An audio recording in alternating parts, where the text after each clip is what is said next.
Good morning, ladies as well as gentlemen. Papa Boris is back for some more Hearthstone Arena action. It's actually been a night since I started this arena. I started this on Sunday night, and now here we are Monday morning to wrap it up. So this Paladin deck, we had a pretty strong win, but then we also had a fairly crushing loss, if I remember correctly. We got 3 true silver champions. Yes, it was a priest, I think, who beat us. The priest, I think, actually thought stole a consecration and used it to great effect, and I never even saw it. Ah, man. Thought Steal is such a morale-hurting spell. I mean, it's not mechanically much different than just drawing cards from your own deck, but when they beat you with your own cards, like the best of your cards that you never even drew, it stings. Maybe I should consider drafting that card more highly just for the psychological warfare aspect of it.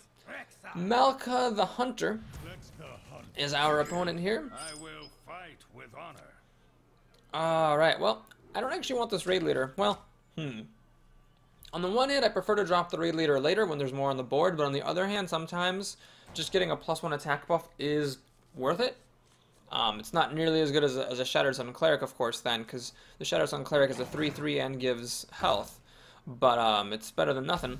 Okay, so here we have actually quite a few options. Okay, well, accepting this Light's Justice, which makes things very trivially easy, we had lots of things we could do. We could coin out the Bloodfen Raptor and try to beat off the wolf just by creature power. We could have coined out a Recruit and try to, preserve our creature. We could have just played Noble Sacrifice, let the Noble Sacrifice trade the creature, but all that is moot because Light's Justice is the absolute best way of dealing with that Timberwolf.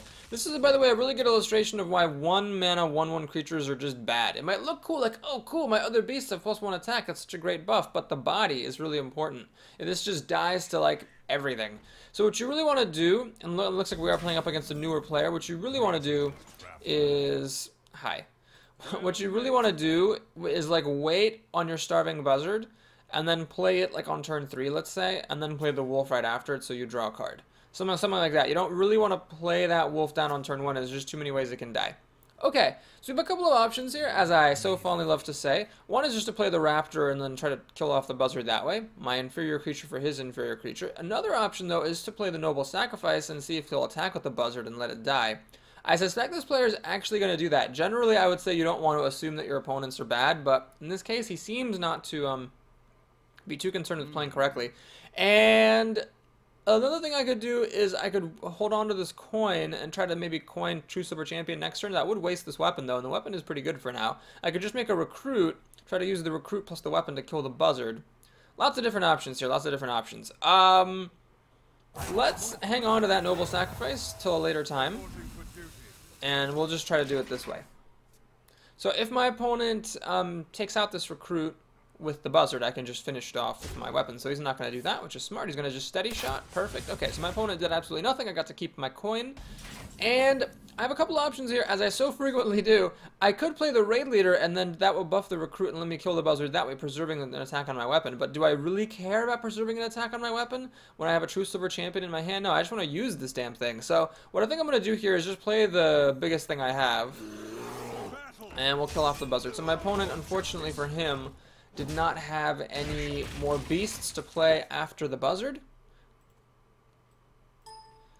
And because he didn't have any more beasts to play after the buzzard, that buzzard was just a 2/2 for 2 that died. So this one weapon, plus a Recruit, have taken out 2 of his real cards, so I'm doing pretty good. He's going to Arcane Shot my bear. Does he have a way to finish that off? Oh gosh. Okay, so here's another educational moment. You generally don't want to, like, damage your opponent's creatures like that if you aren't going to kill them right away. And the reason for that is that stuff can happen in the meantime, like this, for example. And then all of a sudden, what have you got to show for it? So I do have to take a little bit of care. If I play one of the Pyromancer or the Raptor, I'm very vulnerable to an explosive trap. So since I don't need those creatures right now, we'll just go ahead and keep on playing the card advantage game and attack with what we have. I'm going to attack my opponent.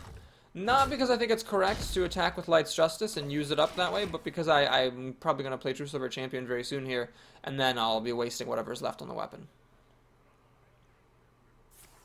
My opponent has now fired 2 Arcane Shots at that bear, and look at that. So that is almost certainly an explosive trap. There's absolutely no reason he would shot an arcane trap at this bear, as opposed to killing one of my other creatures if it weren't for the explosive trap incoming. Okay, well, there's nothing I can do. I don't have any other Argent Protectors, and even if I did have an Argent Protector, I'd play him, preserve one of my creatures, and then the Argent Protector himself would die. So we're getting a little bit of a reward here for not playing the Wild Pyromancer or the Raptor last turn, or the Raid Leader for that matter. Those would... Oh, Jesus, I am super vulnerable to the Explosive Trap and, like, Stormforged Axe and other 2 damage dealing things. Holy cow. Well, anyway, just go ahead and trigger the trap.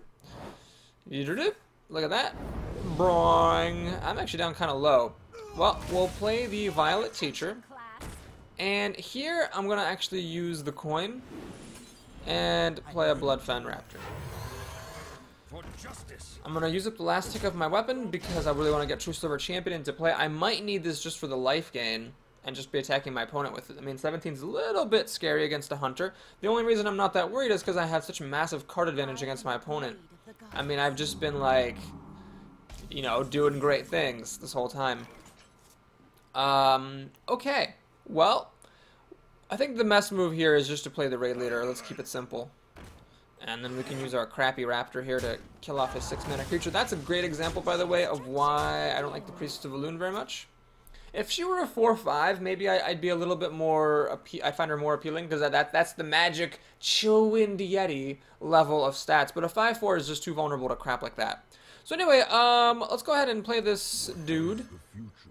There's a bit of a risk by playing him, which is that I didn't play Noble Sacrifice, which means if my opponent has a charge creature, he can attack me, or any of my other things for that matter.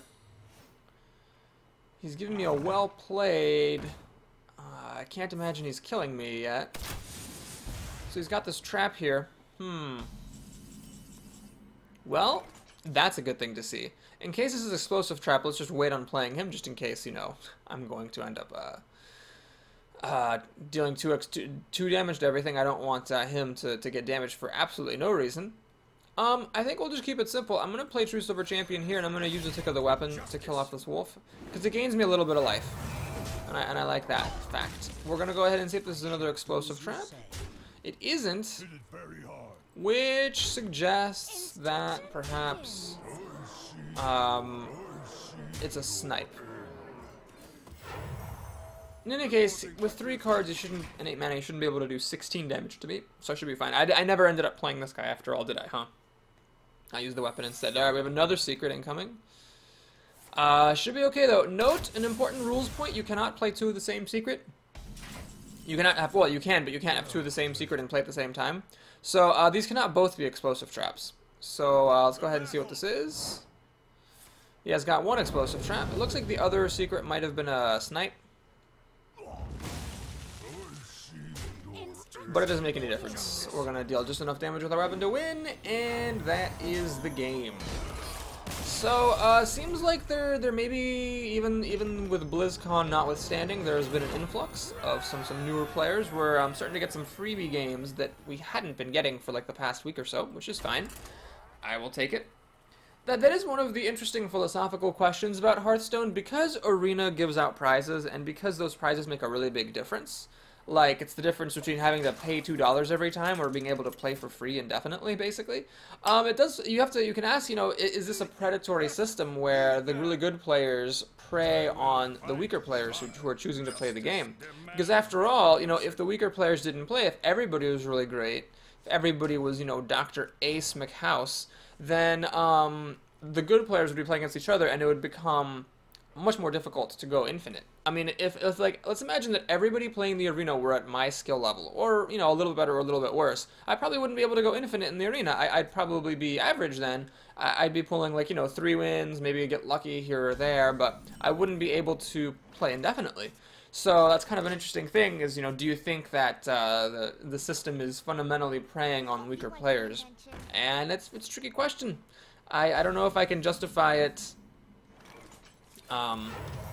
like consciously necessarily, but I like to think that the game is random enough that even if you're not as good as someone who is better, you can still do well enough sometimes to make it, you know, a worthwhile experience overall. Okay, so here we have a couple of options, as we so frequently do. One is just to play the Wolf Rider and kill off the wolf, so I'm spending a 3-mana creature to kill a 2-mana creature and my whole turn. Another option is to use the coin on the True Silver Champion and use that to kill the wolf. The thing I don't like about using the coin here is the fact that it means that the coin will not trigger a 1/1 off the Violet Teacher, but you have to take care not to, you know, try too hard to get the nifty things to work. Like, yes, a 1/1 off the coin is nice, but is it worth, you know, not having a weapon in my hand? I think we're going to go for it. I think this is the best option. So, we now have a really threatening weapon. A lot of different 4-drops that he could play will die to it. Of course, there are some key ones that won't. The Senjin, another Violet Teacher, Chillwind Yeti. All of these would not die to my weapon. And I have no 1/1 in play to be able to finish them off. That is another creature that will not die to my weapon. But, as I so often like to say, a good option now is better than the best option later. I think the silence is really good here. So sure, you know, there might be a Sunwalker dropping in 2 turns, and I'll really regret that I blew my silence. But I think it was really good right there in the moment, and I don't want to play around something better happening later when I can do something really great right now, which is to play a 4/3 against a 1/1 and take out his creature. So, 5 mana seems to be an awkward turn for this deck, at least in this case. I got these 2 6-mana creatures. I like the Wind Fury Harpy a lot. She's got the magical Chillwind Yeti stats, and then Wind Fury can be nice. This guy I'm not a super big fan of, but the taunt might be useful just because I don't have that much taunt in the deck. Ah, we got a Blessing of Kings here. That was very nice. So, the Novice Engineer lives with a very critical 1 health, and I don't have any great way to get rid of it. I could, of course, play Violet Teacher and then Humility and which would be very significant because it would give me a 1/1 that would let me then kill the Novice Engineer, and the Novice Engineer would drop to be a 1/1 herself, and then she couldn't kill the Violet Teacher. That is definitely an option. I could also just use the Wolf Rider to take out the Novice Engineer, and then play a 1/1, and then have a 1/1 on the board. So it's the question of, do I have a 1/1 on an empty board, or do I have a 4/1 and a 1/1 myself, but my opponent gets to keep his 1/1. I mean, as you saw there with that Blessing of Kings, letting your Paladin opponent keep creatures on the board can potentially be very devastating. I could also play Wolf Rider and Blessing of Wisdom and then attack into it and draw a card, but I mean, that's basically like cycling the Blessing of Wisdom. With this Wind Fury Harpy, Blessing of Wisdom attacks twice. I mean, this Blessing of Wisdom could be much more valuable. Alright, well, I'll trust my instincts here. This seems like a good move to me. The risk I'm taking with this play is that, again, my opponent could play something bigger later, and I will regret not having the Humility, but I guess I think that that's okay because I do have big things myself, so I might be fine. I've also got this damage here to help my creatures trade. Okay, so now of course I wish that I desperately had the silence, and I don't, and then my opponent cannily use his 1/1 to kill my 1/1 because that stops me from having an easy way of popping Divine Shield. However, what I can do here is a couple of different things. I can play the Lord of the Arena, which actually does trade with the Sunwalker. So the Sunwalker can run into the Lord, pop Divine Shield, take the Lord down to 1 health, and the Lord can then attack in and finish it off. There's a risk to that, of course, which is that my opponent has a buff for a single point of damage, in which case the Lord of the Arena just dies, which is very, very sad. The Wind Fury Harpy is much the same thing. I could play trash like the Wolf Rider or the Raptor or whatever. And try to do that. I could also play Blessing of Wisdom on my Violet Teacher, which will give me a 1/1. And then I could actually run in and pop the Divine Shield. She goes down to 1 health, which is a bit scary, but I do draw a card for that. Well, let's do this. Let's do that. Let's draw a card. It's possible that I'll draw into, say, my Frostwolf Warlord, in which case I will be able to play him. Aha, Stormwind Champion. Not quite a Frostwolf Warlord, that's for sure. So here there's a problem. I could, of course, make a Recruit in a 3/2, but then Consecration just kills off everything I have. So what I think I'll do instead is play a True Silver Champion, which hedges my bets a little bit, and we're actually just going to smack this thing right now. So that way, I'm ready to kill it with my 1/1, and then my 3/1 is still here and could potentially attack a different target. And my weapon is around to kill the next thing that he plays. So like if I hadn't whacked the Sunwalker last turn, I would only be killing it with my weapon this turn. I wouldn't actually be able to finish it off with my 1/1 and then use my weapon to kill off this Questing Adventure before it gets big. So that was a very important smack with the True Silver Champion. It was a bit risky. I know I said, oh my gosh, I just realized I often do say you don't want to attack creatures with a weapon if you're not going to kill them, but I think that was a special case. Okay, so let's take a look at the situation. This is Silence, and it's a 3/1, so it's going to die to something pretty soon here. I think it makes sense probably to either play the Stormwind Champion to buff this up, so I can kill the 1/1 and then trade against the Owl, or I could also play the Lord of the Arena to try to protect my interests here.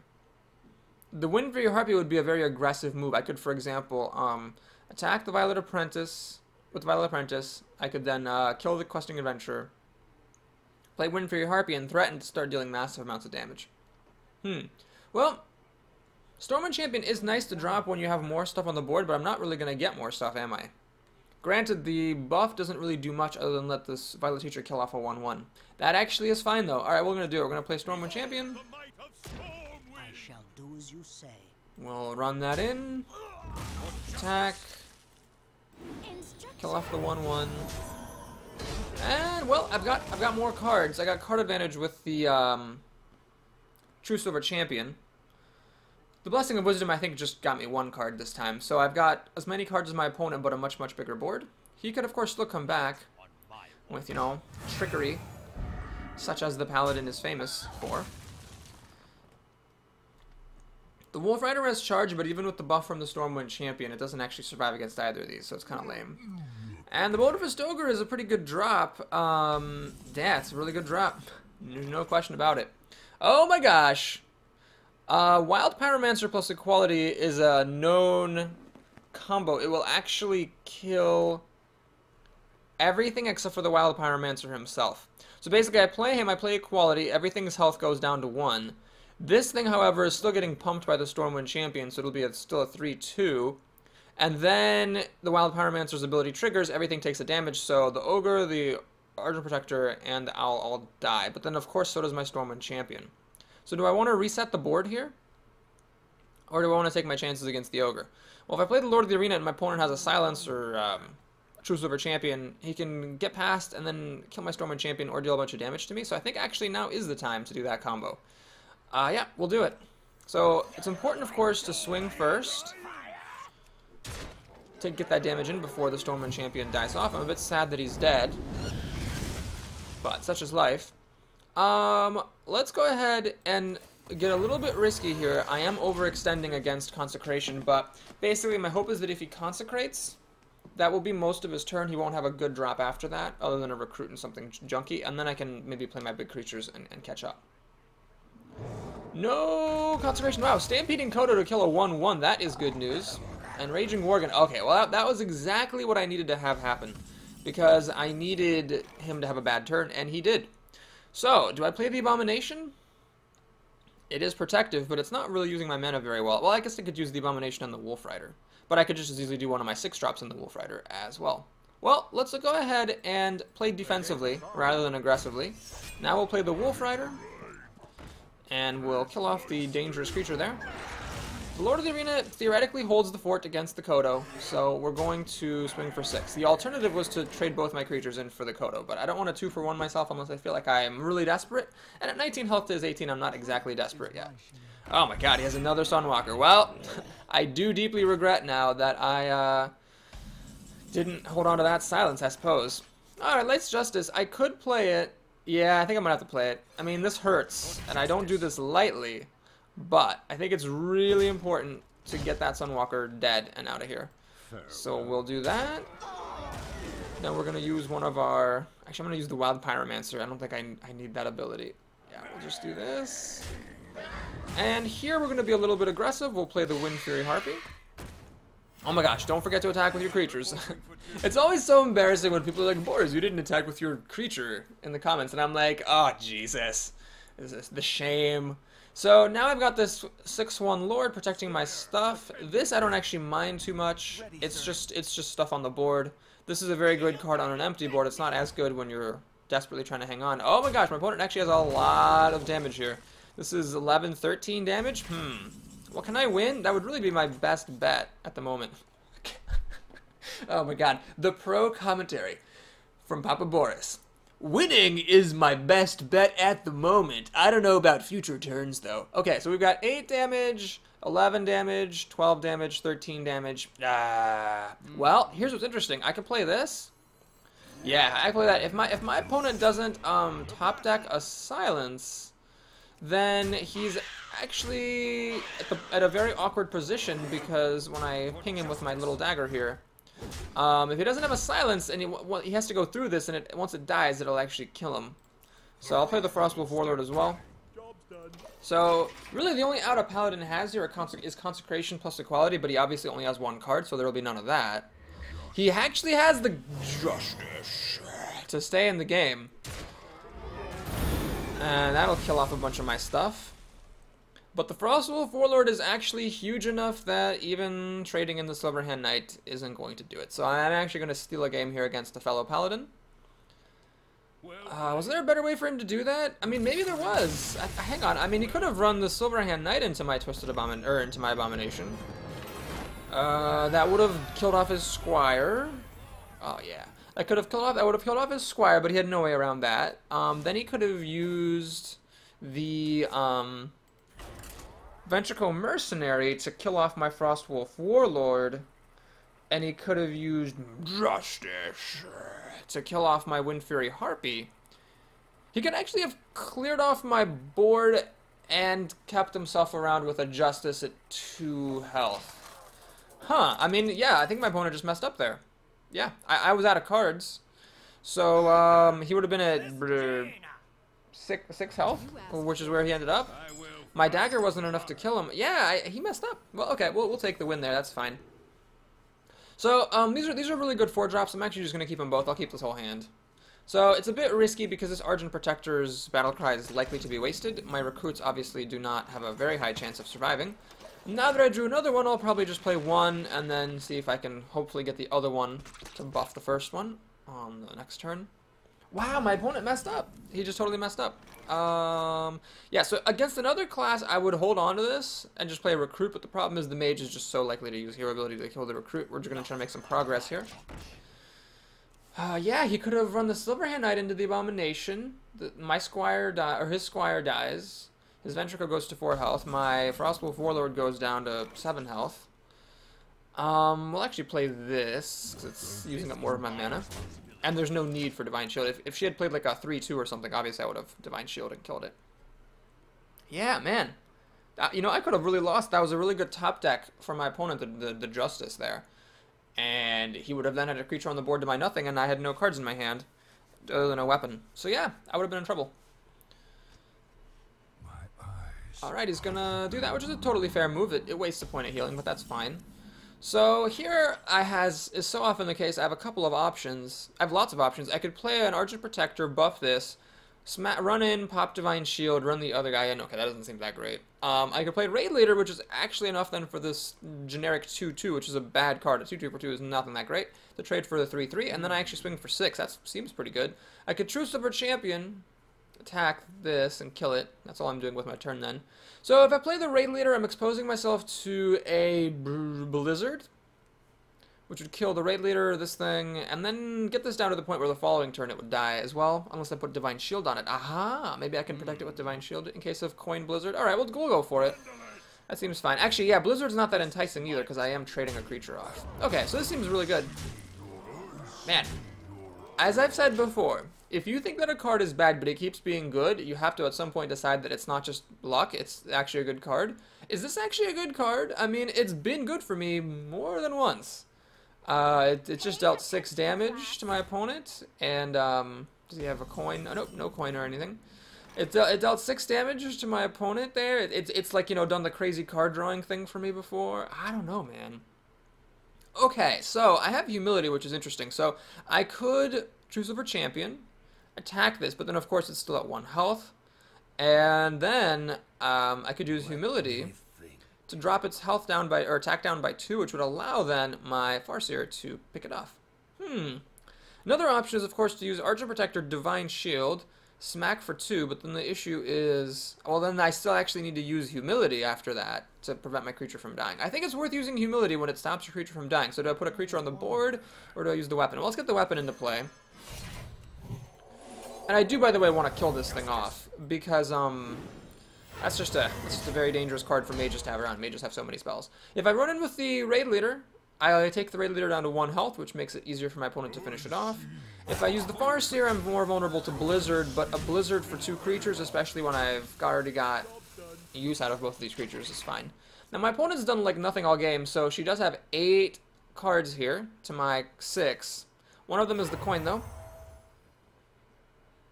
for an Ogre. Well, that's pretty cool. I think I might have to start to race. Let's take a look at the situation. I've got 6, 8, 12 damage. She's down to 7 health. Consecration is 2 more damage in my back pocket. And I've got these big dudes coming up. Alright, we'll do it. We'll go for it here. We will go for it.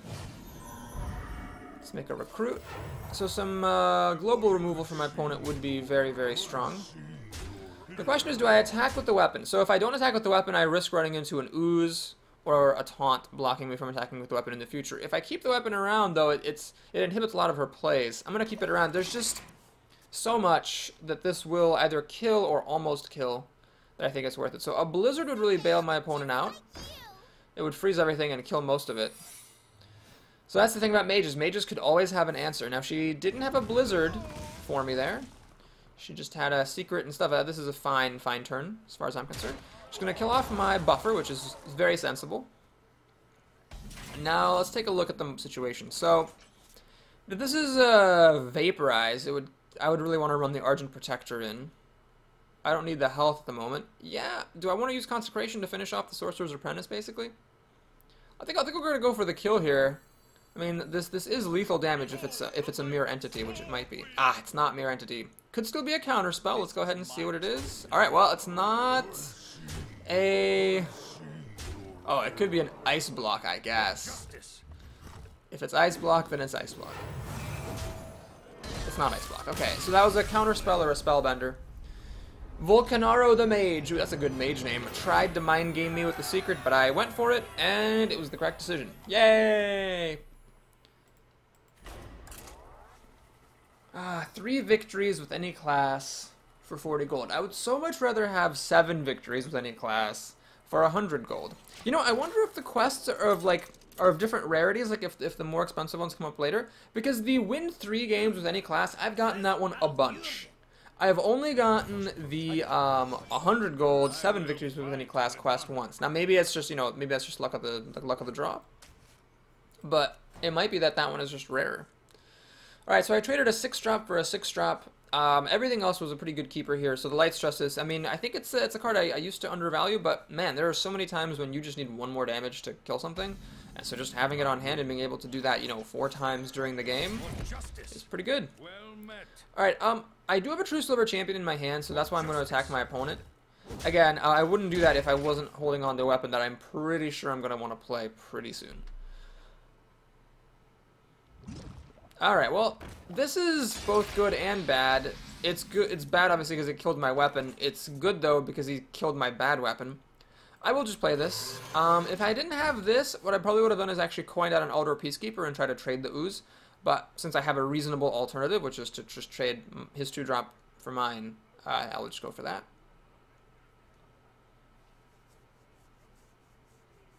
The nice thing about this is if my opponent has removal of some sort, he doesn't really want to use it on that. Or if he does, I don't care. Alright, he decides to go for the trade. I could play my own Razorfen Hunter, I suppose.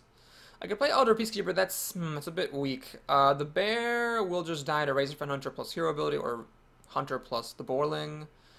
I could coin out a weapon and attack this, but I'd rather put something on the board. I think this is it. We'll just put our thing out. Now, actually, at this point, the fact that he had an Ooze on turn 2 is actually quite frustrating, because I would have loved to kill this 1/1 for free.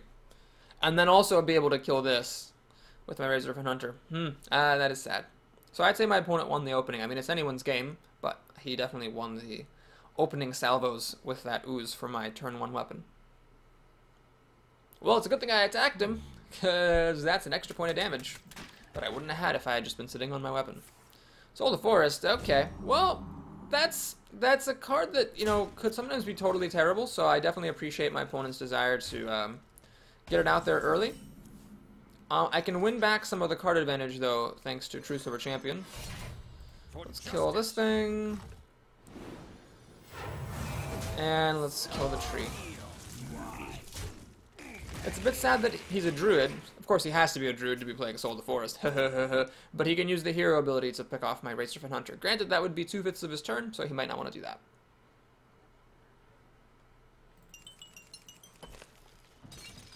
One of the announcements at the BlizzCon was that Blizzard's going to be making new maps for this game, which honestly makes me sad. Because the only map I really like is the vegetable map, and so the more maps that are in the game, the less likely it is that I'm going to get to play on vegetable map. Alright, well, here The Abomination is a little bit of a waste, honestly. For justice. But yeah, I'm gonna play it. I mean, it's a 4/4, so it's preserving some damage. The problem, of course, is that my opponent sees it and he can play around it. But what was the alternative? I could play my bear and a 1/1. I'd rather get a little bit more board presence here. And, you know, make my opponent think twice if he has any, you know, chumpy stuff here. Like, if he plays something really big, then I can run the Abomination into it, have the Abomination die, and then the tree dies as well. The Dark Iron Dwarf's kind of sweet. So let's say he plays like a Boulder Fist Ogre. I can actually play Dark Iron Dwarf, buff this to 6/4, attack the Ogre. This dies, kills off the tree, and then the damage picks off the Ogre as well. The Dark Iron Dwarf lives with 2 health. So I've got pretty good responses to most anything. The Druid of the Claw, is he going to go for the charge? No, he goes for the taunt. I guess it makes sense. The charge wouldn't have helped him either. So basically, my Abomination trades for his Druid of the Claw and kills off the trees, nullifying the advantage it got from Soul of the Forest. Wow, that seems great. I mean, is there anything really better here?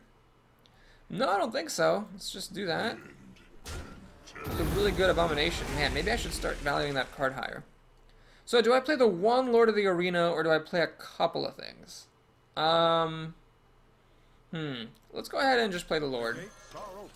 So if my opponent has the ideal card, that card would be Starfire. It would be his entire turn, but he'd kill my creature and draw a card. He just top-decked Starfire. Okie doke. Well, at least he doesn't get to do anything else, so now we're back to square one. Oh, Hammer of Wrath, that's a card I haven't seen yet. Haha. We're gonna do this. And this and this. So this does a couple of things. Number one, if I top deck Frostwolf Warlord or Stormwind Champion, they're much better now with more creatures. Number two, I have more things to use Dark Iron Dwarf on. We are coming to the stage where Druids might have really big things like Ironbark Protectors, but this Outdoor Peacekeeper, which I didn't use earlier, will now be very good in that case. He's going to make a more humble turn here. Just playing a bunch of 1 toughness creatures. And he's going to clear the board, actually. That's frustrating. I was really hoping of all the things that could happen that would not be one of them. I mean, Ironbark Protector wouldn't have been great either, but bleh. So, here I could silence the Loot Hoarder, which would mean that it doesn't draw a card upon death. I don't know if that's worth it. But, God, none of my cards are worth playing. I could buff this, but then it'll just die to the Loot Hoarder. I could silence this, I guess. Still gets to kill the Loot Hoarder, though. I could Hammer of Wrath it. That's a bit of a... Well, you know what? I'm going to actually do that because I just don't see what else to do. Maybe I could silence it and then Hammer of Wrath. Yeah, let's do this. We're going to go for the board game here. Silence that and then Hammer of Wrath, which seems a bit extreme, but it draws me a card, so it gives me some card advantage. Oh, Jesus, I forgot about that. Jeez, I always forget about that stupid Pyromancer. So anyway, that was a dumb move, in light of the fact that my opponent can use Hero ability to kill off the Pyromancer, and the Pyromancer was dead anyway to the Loot Hoarder. Okay, that was silly. Well, I drew into Equality, so if this lives, if this were to live, then I would have a board clearer. But since it's going to die now, that is a moot point. Give me a quest. Gonna swipe me, which is very clever because it kills off the Pyromancer on the side and he still has Hero ability for my Spellbreaker. So I just can't win. Oh my god, I cannot keep anything on the board. Jesus. Well, I do have all my big stuff still in the game. And of course I draw a Noble Sacrifice. Of course. Well, let's play this and make a recruit. I don't want to use Outdoor Peacekeeper yet because this thing hasn't really gotten big enough. My opponent's just going to play more spells and it'll get bigger. But I mean, what else am I doing with my life? I don't want a Dark Iron Dwarf on this because it'll just add a Hero ability. Oh my god, this is so terrible. I can't afford to do nothing though. Oh man, this game, it was going fine it seems, but my opponent just had a couple of turns where he cleared everything I played. It all started with that top-decked Starfire, and then it just went downhill from there. So the Questing Adventurer has not been silenced. I used a silence on a Loot Hoarder, hoping that basically I could get some board presence, and that would justify the play. That backfired terribly, though, because my opponent still managed to clear out everything I had, and play a really big threat that I couldn't deal with. Man, if I had kept Hammer of Wrath, I could have killed this thing. Yeah, that was, I don't know if it was a mistake, but I definitely went for a Gambit, and it didn't work out. Azure Drake, he gets even more ahead, so the Azure Drake is actually like a legitimate threat here. It's a 4/4. Jesus. Equality doesn't do it for me. because he has a lot of creatures in play. So there's the Noble Sacrifice. He's cleverly flushing it out.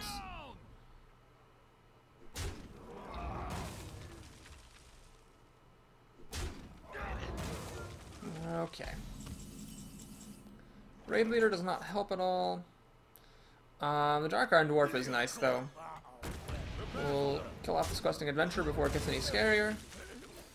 Play this. I can't play the Raid Leader. I mean, when you're behind, it's worth it to play creatures, I guess, but playing it for absolutely no reason just to have it die doesn't make much sense. Oh god, Flesh-Eating Ghoul is pretty good here, because he gets to kill everything off now, and grow the ghoul to a nice fat size.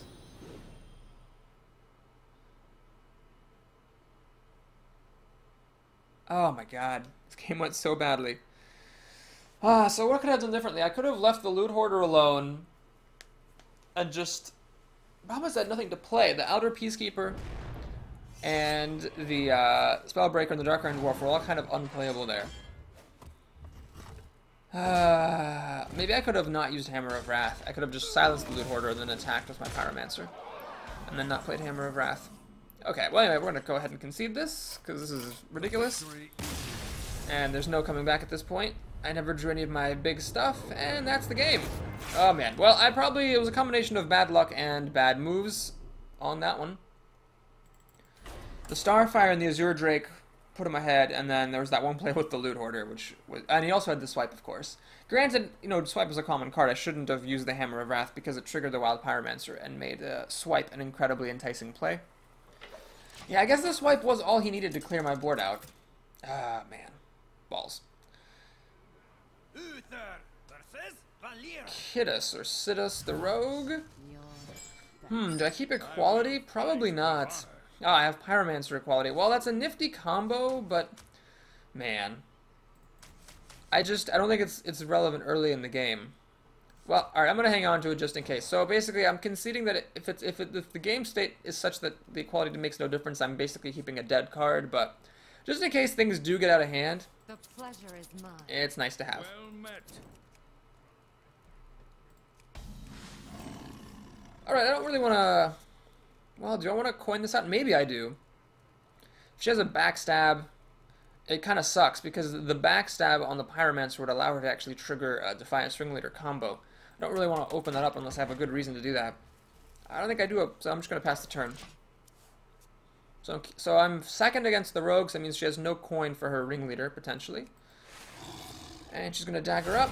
The Rogue is nice against Paladin, because one instance of her hero ability takes out 2 instances of mine. She really shouldn't attack me, because she wants to keep the dagger around to kill my reinforcements. And the Rogue is a canny player and knows what's going on. Okay, so I could coin out the Farseer here, or I could just play the Pyromancer. We'll play the Pyromancer. I mean, I don't want to make a recruit that will just die for absolutely free. Might as well make my opponent work for the kill. Either spend a card. Well, yeah, she'll have to spend a card of some sort to kill this thing.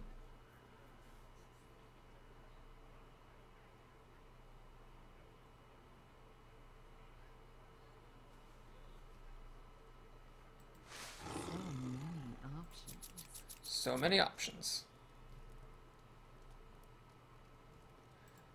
If there's ever a class in this game that's like a representation of me, the thinking move would be like, got a couple of options here.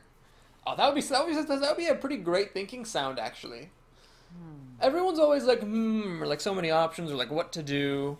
But if a character went like, got a couple of options, that would be very ominous. Oh wow, she has nothing, literally nothing. She's just going to attack once and rebuild her dagger.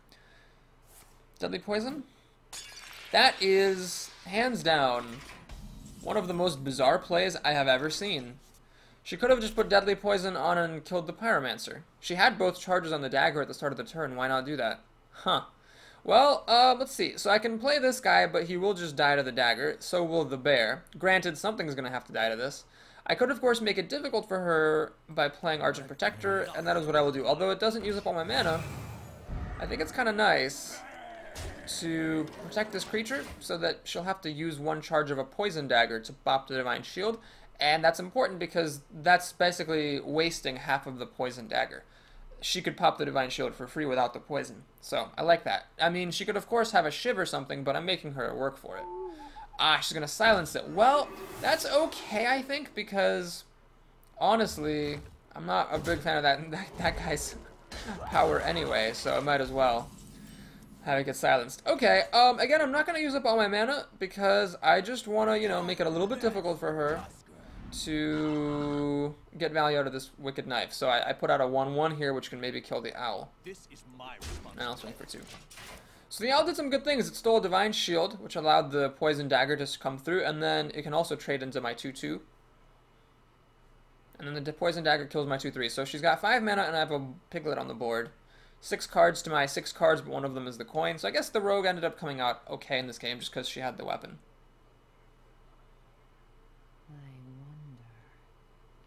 Since I'm holding on to equality, it'll be important for me to try to get as many creatures on the board as I can, which is hard against rogues.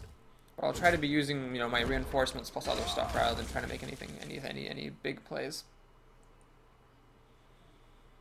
Okay, that's the right move, trading the dagger. So that was all free. That all required no mana. So my opponent now has a full 6 cards and 5 mana to work with. This guy's tough. SI Agent to kill the Piglet? Oh no, that's a wasted battle cry. Okay. Well, she played a 3/3 for 3. That's fine by me. I mean, this is a very, very, very strong creature. And she's not using... What is this person doing? Well, she's not using her dagger to kill my boar. You should... Oh, no. She attacked already with a poison weapon. Right. So, I could play the bear and just have it die to the 3/3. In contrast to what I just said about playing more creatures, let's put the True Silver Champion into the game. That way, next turn I can actually play both of my 3-drops. And against a rogue, they're pretty safe. She'd need 2 cards to kill him. She'd need Deadly Poison plus Blade Flurry to kill them both off. And I'm fine with that. 2 cards for 2 cards is okay. I could have coined out a Recruit, but that didn't seem valuable when there's a Wicked Knife in play. Spell damage could actually be a bit scary for rogues. The Raid Leader, however, is not that scary. So this is putting me in an interesting situation because basically the rogue is making me say, well, who do you kill? The person that's buffing all my stuff, or do you kill the one that's potentially making my spells hit harder? Well, I will kill the Dalaran Mage. I think that is the more dangerous creature here. And let's think. I could play the Wind Fury Harpy, which is very dangerous, but if she has an Assassinate, I'm not really getting ahead. So I'm going to go ahead and take it easy. We'll just play this, and then we'll hide the Farseer behind it. So of course rogues have 1,000,001 ways to deal with this, but with what's on the board, it's not super great. Raid Leader and a dagger would kill the bear, then this thing lives. So she needs removal or some kind of trick in her hand in order to, you know, stay in the game. Now if she has that, she's totally fine. But if, however, she doesn't have removal here, which is possible, but not likely, then I might actually be alright. Okay. Well, that was most of her mana.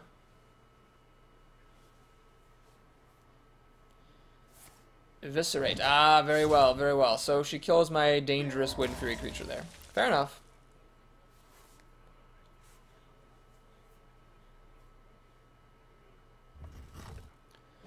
And she looks like is actually going to kill my bear. Alright, fair enough. Well, I could play this Harpy, but that would be my whole turn. Unless, of course, I coined out a Recruit as well. I could just play the Abomination, though, and make a Recruit with the Taunt. Well, the Taunt, quote-unquote, protects the Recruit, but not really, because the 4/4 just runs into it. And then the Recruit dies. But if I play the Wind Fury Harpy, there's no point in coining out the Recruit, but I could humiliate this thing and make it so that these 2 creatures combined don't kill the Wind Fury Harpy without help. I do have Consecration plus Equality, so I'm not that afraid of my opponent playing more creatures. She can play all she wants, and I can just kill them all at any time I want. Indeed. Indeed. Well, I think I'm going to go for the win. So if my opponent has an Assassinate, she really didn't have cause to use it yet. So she very well could just Assassinate, but that would be most of her turn. And then she has a pretty piddly board. I mean, granted, a piddly board is better than no board. I don't have any good plays, though. I kept this equality around, and it's not super great. I really just want her to play a bunch of creatures. That would be ideal. Like, I just want her to play, like, a bunch of creatures, leave the Harpy alive, and then I equality Consecration and win the game.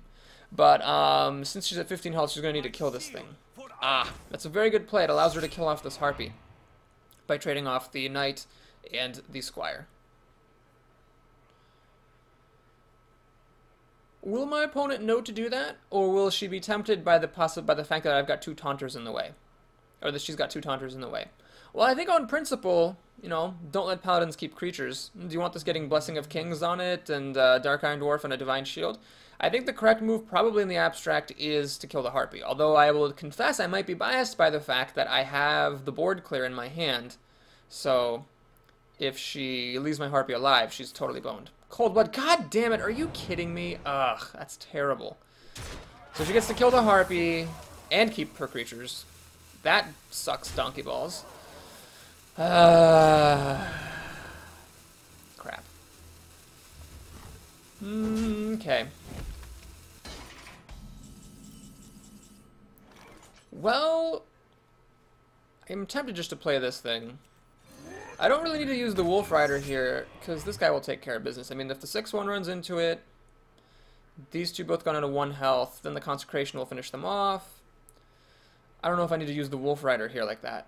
Let's just go ahead and coin up a Recruit. So the Recruit obviously isn't doing much. It'll just die to the Twisted Abomination. Which is actually really sad. I'd like to have a Recruit so I could use it to pick off these creatures after the Abomination pops. Oh my god, Cold Blood. That is a card I don't really draft very highly, but it was very good for my opponent there. Alright, she makes the correct play. And, well, I mean, now she could very reasonably play a couple more creatures out. She would probably be... Oh, no, don't draw cards. Thank goodness. Okay, so now what happens is that I'm very low on life, but I have the out, so good thing I drafted Equality, and good thing I kept it in my opening hand. I don't want to be hoping to top deck it here. Granted, even without the Equality, I can just Consecrate and get this down to 2 health, and finish it off with the Wolf Rider. So basically, what do I want to use to finish off the Gadsden Auctioneer? Is it Equality or is it Wolf Rider? Well, I think the Wolf Rider is more generally useful, so what we'll do here is we'll play the Equality, and we'll Consecrate. I'm going to play a Wolf Rider here, and the reason I'm doing that is my Recruit dies the dagger, so does the Wolf Rider, but at least the Wolf Rider I can actually coin out Blessing of Wisdom and get a card. In this top deck war that we're in, every single card matters. Plus, I mean, to kill this Wolf Rider, she needs to swing it with the dagger, barring, of course, a Shiv or a removal, and if she does that, she goes down to 5 health. So if she's not holding on to removal here, then she's in kind of a pickle, because either... God damn it! Fan of Knives. Either she was going to take damage or she was going to let me keep drawing cards, but she had, of course, the Fan of Knives, because of course she did. Okay, so in a straight-up war of hero abilities, the Paladin actually hangs in okay against the Rogue, because the Paladin keeps on making 1/1s, and then the opponent, the Rogue, either has to use the dagger to kill the 1/1s, or she uses the dagger to attack the face. But if you use the dagger to attack the face, the 1/1s eventually start to output more damage. Alright, right now I'm owning her board. I can kill her creature. She would have to take 4 damage to pick it off with the dagger. But again, she's drawn a couple of cards because the Fan of Knives not only killed my Wolf Rider, but it also drew her a card. I do have this, but it's not that great if there's not stuff on the board. God damn it! Oh my god. Are you serious? Well, she should have done that first, because you should always draw cards first. But that is incredibly frustrating, because she keeps having the answers. Oh my lord. So now she's owning my board. And I'm almost dead. I mean, I could play Stormwind Champion, but that's like my whole turn, and she can actually deal 6-7 damage to me. I can't play Dark Iron Dwarf, because I would have to buff my opponent's creatures. And I can't play it, and I can't buff the Stormwind Champion because I don't have enough mana. Oh my god. Well, I had the advantage in the top deck war, but my opponent, of course, had the answer. She needs to have an answer a 3rd time, though. I mean, this is a 6-6. If she doesn't have a good answer here, she'll have to trade her creatures into it. Sunwalker. That is a pretty good answer. Are you kidding me? This is ridiculous. Well, my opponent goes for the throat, which makes sense, because basically she's leaving this around, but even if she had killed it, or even though I can pop the Divine Shield, there's still this taunt in the way, and I don't have any more silences, which is what I would need to win right here. Since I don't have any silence and I don't have any taunt, I lose. This taunt actually saves her life, because basically I could have Dark Iron Dwarfed, buffed the Stormwind champion, and then killed her for the win. Well, I'm going to try the old Razzle Bedazzle,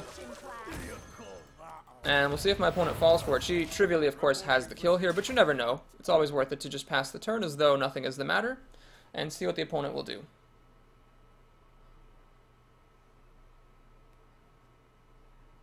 She saw she had the win, and that was the game. Well, that sucked. I think against the Druid, I probably messed up. Against the Rogue, I don't know. I feel like I played alright. And she just had the answers for like 4 consecutive turns, and then eventually won the game. Fan of Knives, and of course, the Sunwalker, and the Cold Blood. Ah, man, she just had everything. Bah, rogues. Okay, anyway, that was it for this arena, so that was kind of a fall from grace here. After a couple of 9-wins arenas, we sort of fail hard, but here we go. If you enjoyed the video, please do like and or subscribe, and if you'd like to stick around for Papa Boris's Happy Fun Time bonus hour, here's what it is. Ah, yes, it's the much-coveted 75 dust for a win reward. Yee, as well as haw. Let's go ahead and see if the pack is anything good. I haven't seen a legendary in a while. I opened a Sylvanas a while back. Haven't seen anything since then, and nope. Any new cards? Yes, actually. 1 new common. Woo! So let's take a sneak peek at our next arena then. We have a Hunter, a Warrior, or a Rogue. Wow, it feels like it's been a long time since Warrior. That might be what has to happen. We'll go ahead and see. Alright, thank you so much for watching, folks. Once again, please like and or subscribe if you enjoyed it. I didn't even finish my quest. Embarrassing. We'll see you next time.